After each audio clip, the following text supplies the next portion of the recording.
Лайв ч мөн Эрдэнэ болон Лаваг Дооч гэдэг одоо энэ хоёр хүн бол яг тэр хоолны үеэр хэрэлдээд бараг цотлонгоо бол алддаг байгаа. Иргэд бол үүнд бүр үнэхээр бухимдалтай хандж байгаа. Яаж 4 тэрбум төгрөгөөр ийм юм барьж чадчихна? Яагаад туул дагаад хурдны зам байх боломжгүй вэ? Гэсэн чинь Нямбатар бүр юу ч дуурахгүй, юу ч хэлэхгүй байгаа гэдг нь бол харагдчихсан. Сайн уу хүмүүс минь бүгдээрээ шинэхэн бичлэгээрээ уулзж байна.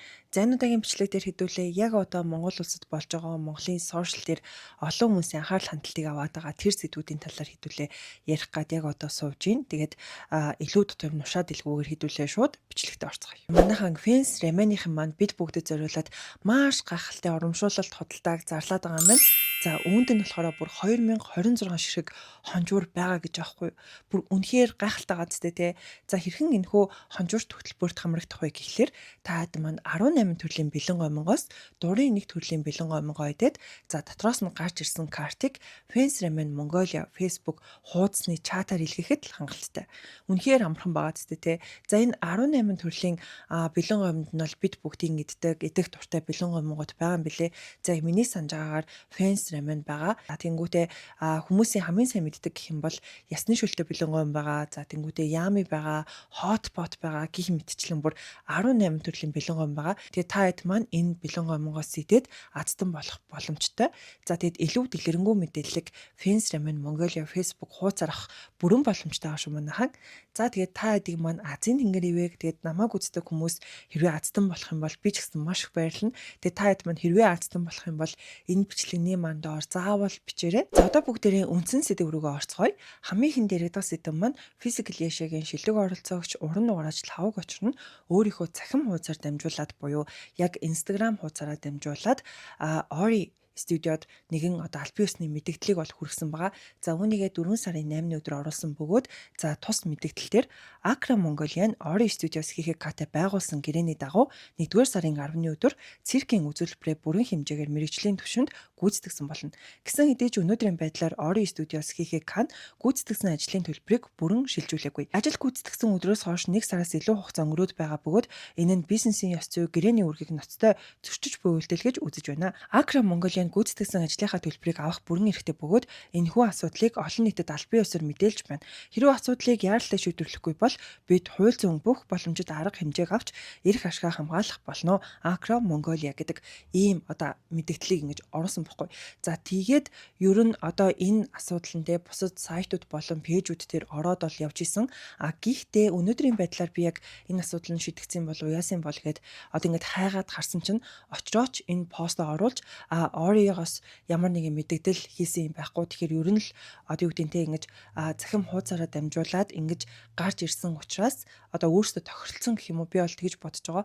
Одоо яг Ori-гоос очроо руу холбогдоод одоо үлдэгдэл төлбөрөө шилжүүлсэн ч юм уу да те. Ер нь л энэ арга хэмжээг бол авсан байх гэж бодож байна. Тийм учраас одоо яг захим хуудасууд дээрээ ямар нэгэн энэ асуудлын талаар дахиж ярьсан зүйл бол ингэж байхгүй байгаа. Дараагийн ярих сэдэв маань ардчилсан намтай холбоотой хэд хэдэн яригдах зүйлүүд гарч ирсэн. За дөнгөж сайхан буюу 4 сарын за 8 9 байсан уу 9 10 байсан уу яг 2 өдөр дараалаад ардчилсан намын үндэсний бодлогын хорооны 68 дугаар хуралдаан бол одоо ингээд өглөөнөөс ахуулаад бүр ингээд шүн хүртэлтэй маш урт үргэлжилсэн нэг юм хаалттай хурал болсон байгаа. За тэгээд эхний яригдах зүйл нь гэх юм бол яг тэр хуралдааны те ийм одоо хоол идэх цайны цагийн үеэр болсон зүйл байгаа хгүй.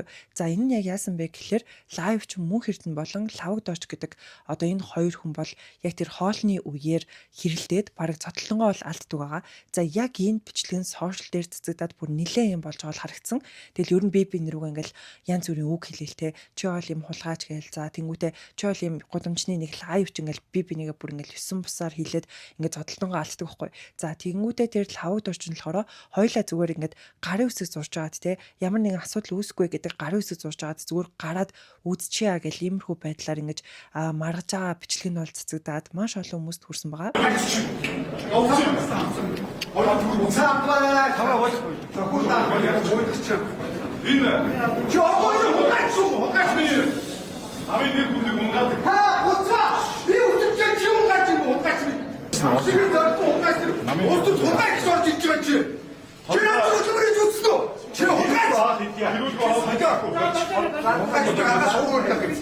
Хоолой ямар ч гомдлгүй гэж байгаа таны хэлээр үцхүү. А биш үү чи.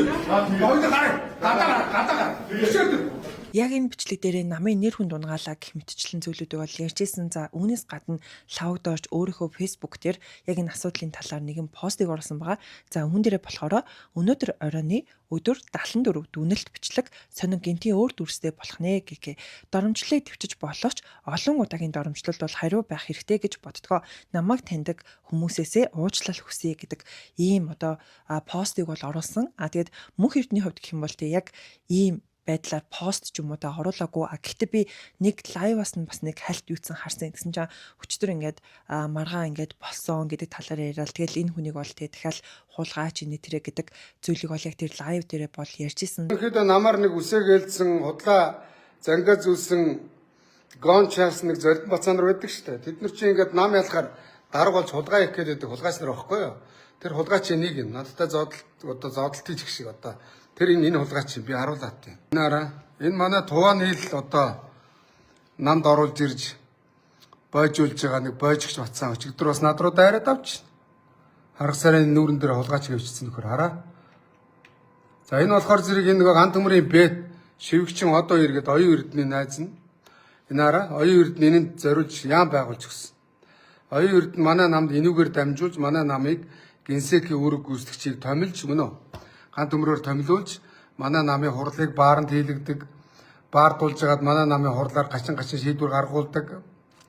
Тэгээ манай намыг содруулж байгаад өөрөө ялж исэн юм аа. Тэгээд ер нь яг энэ хуралдааныхын хувьд гэд ярихад мөнх эрдэнэ бол яг ингээд лайв хийгээл яг энэ хурланд болж байгаа чинь лайв хийж байгаа гэдэг нь бол харагдчихсэн. За тэнгуүтээ урд нь манай намын ийм хуралдаан гэхэд бааранд л болдог байлаа. Энэ удаа бол ингээд төрийн ордонд болж гинэ гэл те. Яг бааранд болонгууд ч угаасаа ингээд 100 татаад эхэлдэг гэл яг тэр талаараа бас ингэж ярьж байгаа нэг лайв бол хийсэн бэлээ. Өмнө нь бааранд хурал хийдэг байхад өдөрт эдгээр нэг өрөө авцсан 100 татаад өдөд тасарцсан байгаа.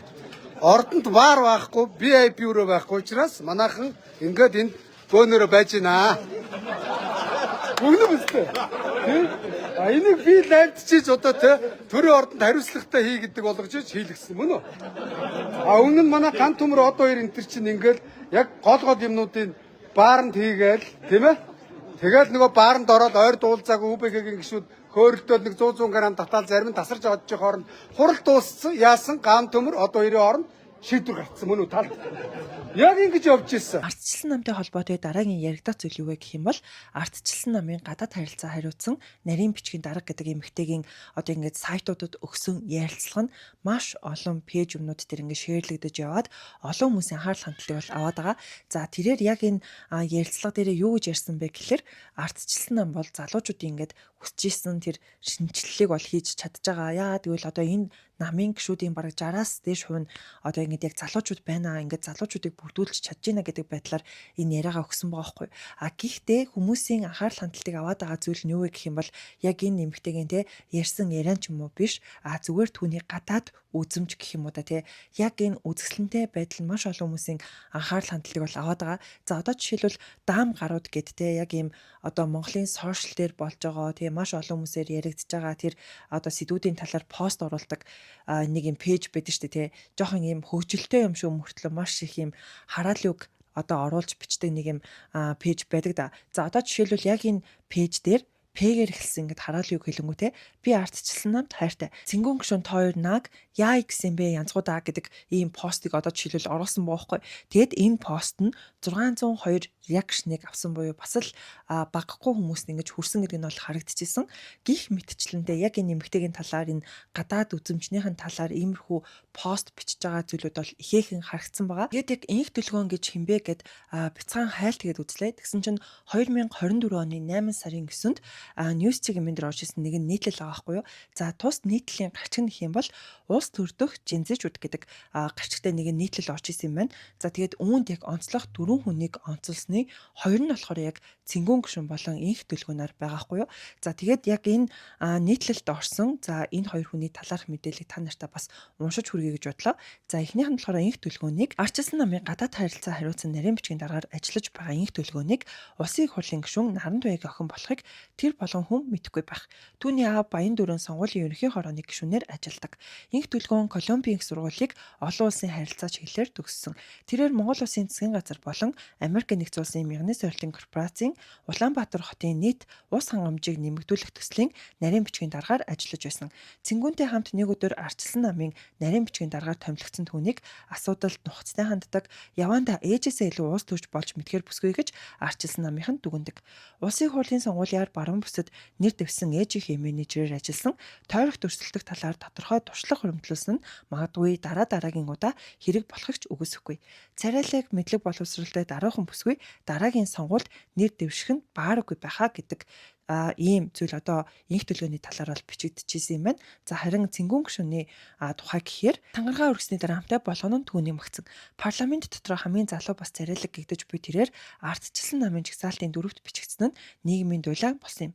Ердөө 2 жилийн өмнө Монгол ардын намтай хамтарч олон нийтийн сүлжээнд магтан дуулж явсан бүсгүй Ардчилсан намд илсэн нүдэгээ бүр листэнд айргийн тавд бичигдсэн нь анхаарал татахгүй байхын аргагүй үйл явдал мөн үү? Мөн. Насаараа намдаа өвүүлжиж намынхаа ялагдал болгонд хамтдаа явсан Ардчилсан намын бусад эмэгтэйчүүдийн хувьд хуваарлалт шок санагдсан нь гарцаагүй. Улсын их хурлын гишүүн асан Наран Туяаг хүртэл түүнтэй барьсан нь буруутгах аргагүй үндэслэл юм. Тиймээс түүнийг хэний хүн бэ гэсэн асуулт хартлага дагалцсан. Нийгэмд үүсэн хартлагад Ардчилсан намын даргагаан төмөр нь улсын их хурлд залуучуудын төлөөлөл байх ёстой гэсний үндсэн дээр чагсаалтад оруулсан гэж хариулт өгч байлаа. Тэрээр Монгол улсын парламент дахь Gen Z үеийн ганц төлөөлөл. 2017 онд шүтээсийг маркетинг бизнесийн удирдлага мэргэжлэр бакалавр, 2022 онд санхүү эдийн засгийг магистраар төгссөн өдгөө 27 настай. Цэнгүүн Фэйсбүүкт 24,000 тагчтай. Тэрээр Атмор компани тузын дарга. Тус компани төрийн тендертэй олон төсөл хэрэгжүүлж иржээ. Түүний аав Саруул сайхан нь улс төрчдөр бизнесийн хүн аж. Улсын хурлын гишүүн болсныхоо дараа хэвлэл төгсөн ярилцлагада эрчим хүчний реформ хийх бодолтой байгаагаа ярьсан. Мөн компани дампуурлын талаар мэдээлэл хийсэн нь шүүмжлэл дагуулж олон нийтийн сүлжээнд түүнийг сурч боловсрох толгойдоо мэдээлэл хийхийг зөвлөсөн хүмүүс олон харагдсан. Гар утасны хэрэгт сэжиглэгдсэн 21 настай залуу цагдаа нарт зодуулж амиа алдсан гэх асуудалд байр сууриа буруу илэрхийлсэн нь мөн шүүмжлэлийн бай болсон юм. Камерын өмнө харагдах туртай гэж түүнийг харах нэгэн байхад pop улс төрчдийн жагсаалтад орохыг хэмээн эмзэглэх нэгэн ч байв гэдэг одоо ийм зүйлүүд энэ хоёр хүний талаар бичигдэж байжээ. За одоо болохоор бусад сайт юмнууд яг энэ хоёр хүний талаар те бас л ингээд мэдээлэл юм ингээд оруулаад явж байгаа. Одоо жишээлбэл яг 4 сарын 9-нд товч цэг юмэн дээр болохоор Ардчилсан намын Gen Z улс төрчдийг цэнгүүн инх төлгөөнөөр өнгөлж байна гэдэг ийм пост юм бас ингэж ороод явж байгаа. За дараагийн ярих сэдв маань цэнгүүн гишүүнтэй холбогдож гарч ирж байгаа. За би яг өмнөх бичлэг дээрээ учрлын засгийн газрыг цэнгүүн гишүүн одоо ингэж шүүмжилж байна гэж ярьсан шүү дээ тий. Тэрээр яг нэг асуултанд болохоор хууль зүйн сайд асан инх хоёроос одоо ингэж асууя гингүү те. Одоо ингэж таны хулгайч нартай тэмцэх те. Хулгайч нарын тэр ажлыг шалгах энэ ажлаа хийгээд явж байхад чи одоо ингэж хууль зүйн сайд дахиад солигдлоо. Одоо ингэж амар сайхан гэдэг хүн очлоо. Гэтэл энэ хүн яг тэр ажлыг чинь үргэлжлүүлээд аваад явж чадах уу гэд асуудаг шүү дээ те. За тэгсэн чинь яг энэ инх хоёр гишүүнээс бусад сайтууд сэтгүүлч нар яг энэ асуултыг ингэж асуусан байгаа хгүй. Одоо тэр ажлыг юу болох юм бэ гэд асуусан чинь инх хоёр гишүүн болохоор амар сайхнаас асуу гэдэг нэг ийм бичлэг явж исэн. Тэгээд энэ бичлэг нь бас л олон хүмүүсийн ингэж анхаарал хандалтыг авж байгаа гэдэг нь бол харагдчихсэн. Сайн байна уу та? Засгийн газрын их газрын дараагаар та танилцсан. Одоо таны өмнө яриад исэн иргүүд тэгэхээр одоо юу болно гэсэн үг? Ямар юм аа? Таны өмнө яриад исэн иргүүд. Одоо хойцос Одоо тэр яамн дээр бол нөгөө талаас тань хүн очичод байна шүү дээ. хойцос дээр үү? Аха. Харин тий. Таны тэгэхээр яриад исэн иргүүд одоо ингэ гацсан гэсэн. За хойцос тассан гэж тий. Та ер нь намайг тохирч байна. За одоо бүгдээрээ дараагийн ярих сэдв рүү орцгоё. За энэ сэдв нь урт цагаанд баригдсан нэгэн сарвчны талаар байгаа. За тэгээд яг үүнийг 4 сарын 7-нд НТВ телевиз ингээд сурвалжлаад мэдээ болгоод гаргасан баггүй юу. За үүн дээрээ болохоор урт цагаан талбайд байршуулсан иргэдийн дунд хувц хатаагч хэмээн шүүмжлэлт агуулад буй байгууламжийг сарвч болохыг төслийн архитектор тайлбарллаа. Уг сарвч нь гадна тохичлтын ажлын хүрээнд хийгдсэн бөгөөд нийт тохичлолтод ойролцоогоор 4 тэрбум төгрөгийг одоо ингээд зарцуулжээ гэдэг талаар ийм мэдээлэл бол явж исэн. Гэхдээ би болохоор яг энэ сарвч гэдэг байгаа одоо энэ зүйлийг нь болохоор яг нэг хүний ийм бичлэгнээс бол харсан байхгүй. Тэрээр ингээд хувцас тайлангуудаа за энд ингээд ийм гоё хувцас хатаагчтай бос юм байна гэдэг нэг юм ёжилсан байдлаар нэг бичлэгийг бол ингээд өөрийнхөө сошиал хаяг дээр хийсэн байсан. Тэгэл би яг урт цагаан дээр за нэг ийм юм барьсан юм байна. Тэгээд ер нь л хүмүүсээс ийм чөмжлөл аваад байгаа юм байна гэд харж исэн чинь үүн дээр хүмүүс маш уур бухимдалтай хандж байгаа. Яагаад тэгэхээр яг энэ урт цагааны те энэ засвар шинжилгээний ажилд 44 тэрбумыг зарцуулсан гэж байгаа байхгүй. Одоо хүмүүсийн хувцас хатаагч гэд шүүмжлэл дагуулад байгаа энэ сарвч нь өөрөө 4 тэрбум төгрөгийн одоо юм хөрөнгө мөнгийг одоо шаардаж баригдсан гэж яриад байгаа байхгүй. Одоо үүнд жишээлбэл яг би отоо гэдэг хүний оруулсан нэгэн пост байгаа байхгүй. За энэ пост дээр урт цагааны гудамжинд буй энэ хувцас хатаагч чинь 4 тэрбумын үнэтэй цаашлаад сарвч болох юм дгүй да гэдэг ийм постыг бол ингэж оруулсан байсан. За тэгээд яг энэ NTV телевизийн ингээд сурвалжилснаа те яг тэр төслийн архитектор нь юу гэж хэлсэн бэ гэхэлэр энэ бол ингээд жирийн нэгэн сарвч бол биш юм аа. Ер нь бол те хадны сууг зураг байдлаар те ингэж бол хийсэн зургийг нь бол ингэж гаргаж исэн. Тэгээд цаашлаад хүмүүс одоо энэ дээр зураг өлгөх те одоо зураач нар бол өөрсдийнхөө үзэсгэлэн гаргах юм бүрэн боломжтой. Тэгэд хүмүүс яг энэ сарвчны доогуур явахаараа яг нэг юм агууд орсон юм шиг мэдрэмжийг авах хэвээр. Ер нь бол гол зорилго нь бол яг ийм зорилгоор хийсэн гэж аахгүй. Гэхдээ үндсэн ажил нь бол одоо ингээд яг арай хийгдээд дуусаагүй байгаа гэдэг байдлаар яг энэ тайлбараа бол өгсөн байлээ. Хийцэн тэр дундуур нөгөө нэг яг нарыг хаах битүүлэх нэг тэр юм чим болохоор нөгөө нэг хадны сүг зураг ч юм уу ямар нэгэн зураглал олж орж ирэх хэрэгтэй байсан бохоггүй. Тэр зураглал нь яг ямар зураг байх юм юу байх гэдэг шийдэгдэхгүйболохоор яг одоо хийгдэхгүй үлдсэн байгаа гэх юм уу. Гэхдээ миний зүгээс бол ерөнхий хүмүүс чөлөөтэй ашигласаа гэж бодсон. Хийгдэж байхдаа болохоор яг галерей байдлаар галерей зураг тогтоох хан ч юм уу эсвэл зураг тогтоох ямар нэгэн тиймэрхүү юмыг болгож ашигласаа гэж бодож анх хийж ирсэн. Яг хүмүүс яг өөрсдөө өгүүлээгээд авах. Миний зүгээс өгөх гэсэн мэдрэмж нь бол энэ байгаа юм. Тэгээд яг бодсон хэмжээнд хүргэж чадаагүй бол үнэхээр уучлаарай. Яг энэ асуудалд нийслэлийн хөрөнгө оруулалтын газрын зураг төслийн хяналтын менежер бол NTV телевизэд бас яриа өгсөн байлээ. Гэхдээ ингэж яриа өгөхдөө өөрийнхөө одоо дүрсээ харуулахгүй те зөвхөн дуу хоолойгоо хүргэх байдлаар яриа өгсөн байгаа байхгүй. За ингэхдээ юу гэж ярьсан бэ гэхлээр энэ сарвчийг симхи сарвч гэж ойлгож болно. Гэхдээ бүх цаг үед одоо ингэж ашиглахгүй зөвхөн одоо онцгой тохиолдлын үеүүдэд бол ашиглах боломжтой. За одоо жишээлбэл жуулчид ирэх, за тэнгуүтээ наадмын үеэрч гэдэг юм уу да те. Одоо зураг өлгөөх, үзэсгэлэн гаргах, за тэнгуүтээ хулдаасан хэвлэл ингээд тогтоох гих мэтчлэн одоо зүйлүүдэд ашиглах боломжтой гэдэг байдлаар яриа өгсөн байгаа байхгүй юу? Манай зүгээс бол захиалагчийн хяналт хийжүүлж байхдаа одоо зургийн явцад энэ нэлээд олон юм цагаан зүйлүүдийг энд төлөвлөсөн байсан. Тэгээд эдгээр нь хоорондоо юм одоо урт сандал, цагаан сандал, энэ пергола буюу одоо симхи сарвч гэдгээр хүмүүс бас ойлгох зүйтэй байх. Энэ маань яг зургийн авторынхаа төвшөнд бол энэ дээгүүрээ ийм хэвлэмэл хулдаасан хэвлэмэлтэй ийм тэр хулдаасан хэвлэмэл нь ингээд тухайн үед арга хэмжээ зохиодог ч юм ашиглагчаас тий одоо жуулчдад зориулсан наадмд ч юм сэдвчилсэн ийм зүйлийг хэвлээд энэ цагаан симхи сарвчин дээгүүрээ тогтоох юм яг байнгын бол биш олон үйлдэлтэй юм олон янзаар ашиглаж болохоор төлөвлөсөн. Иргэд бол үүнд бүр үнэхээр бухимдалтай хандж байгаа. Яаж 4 тэрбум төгрөгөөр ийм юм барьж чадчихна гэд үнэхээр уур бухимдалтай хандж байгаа гэдэг нь бол харагдчихсан. Тэгээд энэ асуудал ч гэсэндээ те яг сайхан Монголын фэйсбુક дээр бол маш их одоо ингэж яригдаж явж исэн ийм сэдв байгаа. Одоо манайхаа хэдүүлийн хамгийн сүүлд яригдах сэдв рүү орж ийн. За энэ нь болохоор туулын хурдны замтай холбоотой мэдээлэл байгаа. За тэгээд одоо яг энэ асуудалт те хотын засаглалын инженер Ану Үжин гэдэг хүн бол те яагаад туул дагаад хурдны зам байх боломжгүй вэ гэдэг талаар сошиалэр ингээд өөрийнхөө нэлээд дуу хоолойг өргөөд явж байгаа байхгүй. За яг энэ нь пэйжүүд дээр бас сайтууд дээр ингээд рил байдлаар ингээд те богино хэмжээний бичлэг байдлаар ороод явж байгаа. За тэнгүүдээ сүүлээс Амаржангийн подкастэнд ороод те яагаад ингээд байж болохгүй вэ гэдэг талаар ингээд яг мэрэгжлийн хүний одоо үүднээс гэх юм уу да те яг тэр талаар ярьсан байгаа байхгүй. Гэхдээ энэ хүний ярьж байгаа зүйл нь яг юу вэ гэхлээр би бол ингээд хурдны зам барихыг хизээч эсэргүүцэхгүй эсэргүүцээгүй. Харин ч ингээ хурдны зам бол барих хэрэгтэй. А гэхдээ яагаад заавал туулыг туул дааж ингэж хурдны зам байх ёстой юм бэ? Энэ бол ингэж байж болохгүй гэдэг байдлаас ингэж мэрэгжлийн хүний үүднээс тэр яриануудаа ингэж хийсэн байгаа байхгүй юу? Тэгээд яг саяны эмэгтэйгийн ярьсан ярианаас одоо сэтвлээд энэ баярхуу сайн баяр гэдэг хүн нэгэн постыг оруулсан байгаа. Тэгэд энэ пост нэлээд олон хүмүүст хүрсэн буюу бүр 2100 реакшныг авсан гэдэг нь бол харагдчихсан. За үүнийг та нартай уншиж хүрэх юм бол туул гол дээгүүр хурдны зам гүүр барьж хэрхэвч болохгүй гэсэн үзэл бодол итгэл үнэмшил манд 200% болж нэмэгдлээ. Хот төлөвлөлтийн чиглэлээр мэргэжсэн судлаач Ану Жингийн орсон подкастыг цаг гаргаж зорж сонслоо. Хотын иргэн бүрийн мэдүүл зохиох шинжлэх ухааны үндэслэлтэй ойлголтууд, жишээ кейсүүд, алдсан онсон олон улсын туршлагуудыг ярьж байна. Түүний хэлсэн онцлог поинтууд нь за нэгдүгээрт хот оршин тогтнох суур үндэс нь унтны их үүсвэр. Хоёрдугаарт модон гадаргын усыг газрын гүн рүү дамжуулагч хүчил төрөгчийн их үүсвэр. Гуравдугаарт хурдны замтай холбоотой хотын удирдлагуудын бүх тайлбар мэдээлэл баримтууд худал болох нь нотлогдсон. Дөрөвдүгээрт иргэд төр засгаас нийслэлээс төрийн үйл ажиллагаанаас болж хохирлоо барагдуулдаг байх ёстой.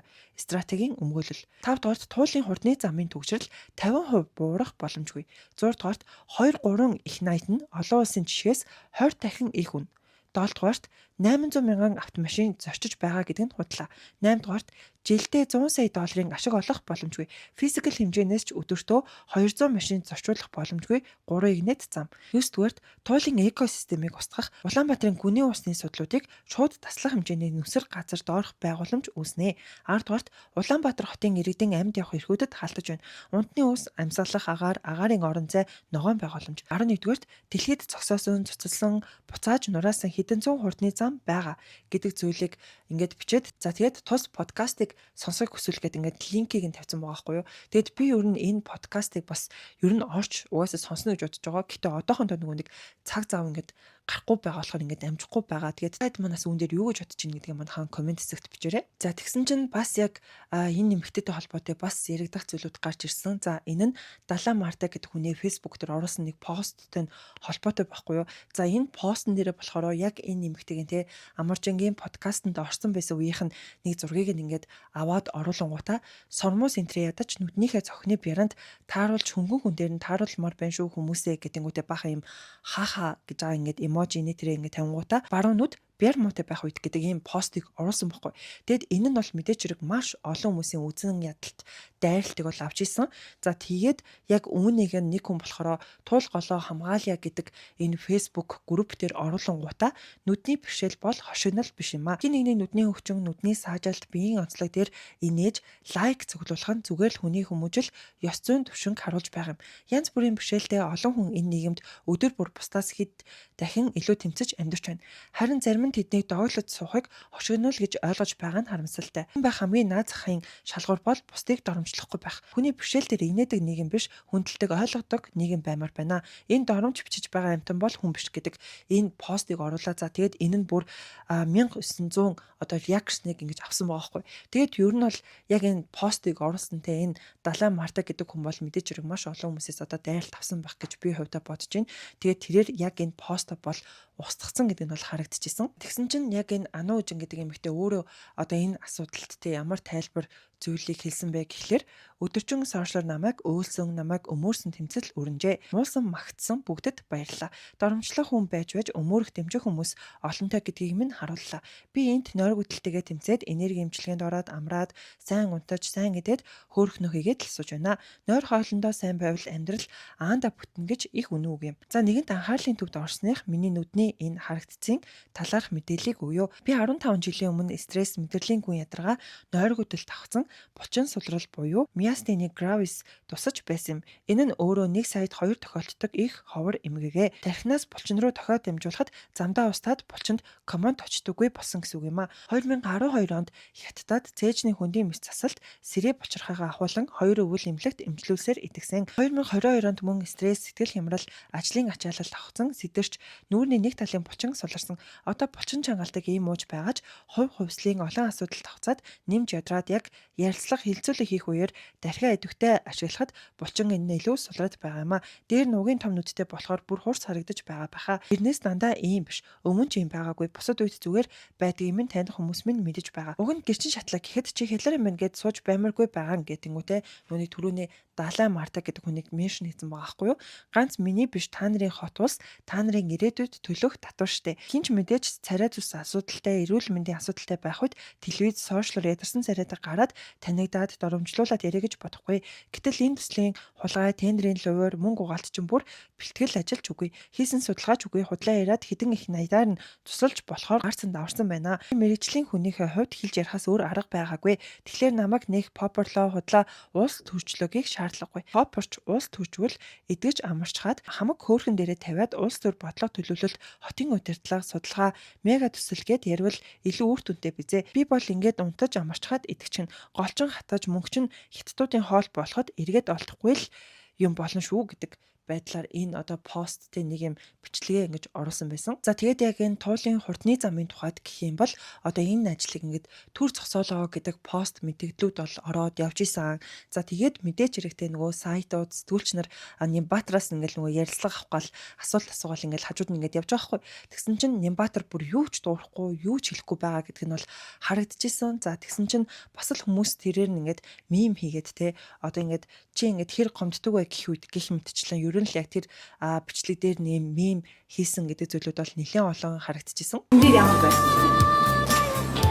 Уулын бүхий бичлэг цогцоогоор ямар байсан?